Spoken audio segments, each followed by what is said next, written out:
Thank you. I will tell you, after this meeting, I came back and I told Bobby and Scott, I could not be more frustrated than I am right now. How many more times are the governors going to have to pick up the mess of Washington, D.C.? How many more times are we going to have to deal with these issues over and over again because of the finger pointing and the blame game that keeps on happening in Washington?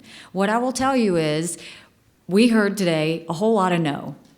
And that seems to be the new word in D.C. is no from everybody. What was frustrating was the president said, we were promised revenues. Ask any South Carolinian what happened to their revenues when they got home or got back to work in January.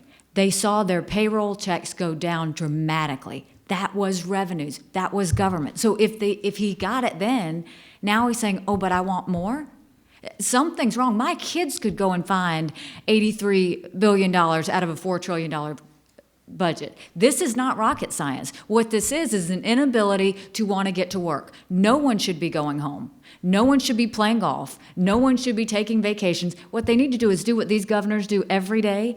We stay until we get it done. It was just a few weeks back where I sat there and there was a sizable amount of budget that I still had to cut. We made the hard decisions, but as governors, we have to lead. There is a lack of leadership in this town. And there is a frustration across this country that we no longer have any stability with Washington in place the way it is. There is no leadership, there's no confidence, there's nothing that shows us that they actually care about what they're doing. What they're doing is they're playing games, and we as the taxpayers are having to cover for their games. We're not going to do it anymore. Cut your budgets like we did. Do what you're supposed to. So for anybody that wants to ask me, what is this going to do to the people of South Carolina, you've already done it. DC's already done it. When you went and hit their payroll checks, you hit them already at a time where they didn't need to be hit, at a time where they didn't have the extra money. And now you're saying, oh, we're not going to do any more cuts until we get more revenues. The people in South Carolina are going to say, you already took mine. What more do you want to take? It's unbelievably frustrating for any governor in this country, Republican or Democrat. There is no leadership in this city to give us any stability back at home. Yet we still have to continue to pick up the mess. We're getting tired of it. And thank God for the governors in this country, because we seem to be the only ones that are able to put solutions and give results to the people of this country. But, as a daughter of immigrant parents, the American dream, what was the American dream? You could be anything you wanted to be, and government was going to stay out of your way. Has there ever been more of a time where government was more intrusive than it is today?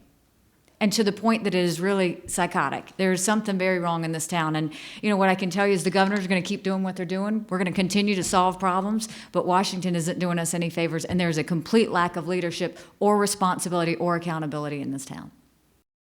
The answer to everything we got was no. It was, will you give us examples of how you want to see it cut? Because across the board cuts, we know are not good for anybody. Governors don't do it. If we did do it, we would see our states go in a bad direction. What was frustrating or bothersome, and with the sheets and the costs that you got, was this is an opportunity that when this happens in our states, we have to step up and give examples.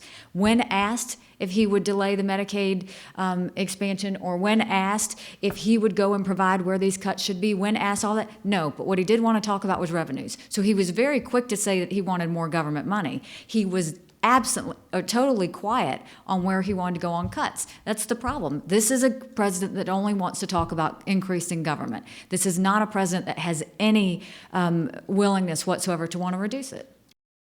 Ask a South Carolinian when they looked at their payroll check if it was just the rich that got hit. It wasn't. It was everyone. We all felt it. That's the first premise that needs to be understood, is they already increased taxes for everybody, and they all saw it in January. So now to turn around and say, oh, this is about your party, it's not about our party. This is about Washington.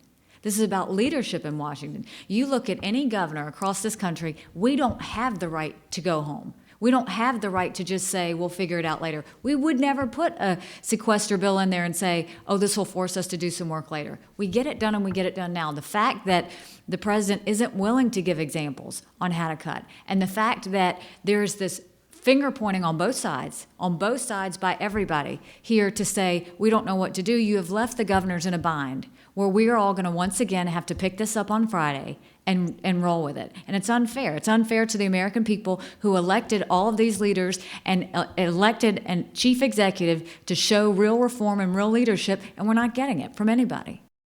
The one only thing that I would add to that is that I would challenge the president and the leadership in Congress to sit at a table and quit talking through the media about what needs to be done. They need to sit down. They don't need to go home until they solve this so that the governors and the people of our country know what to do.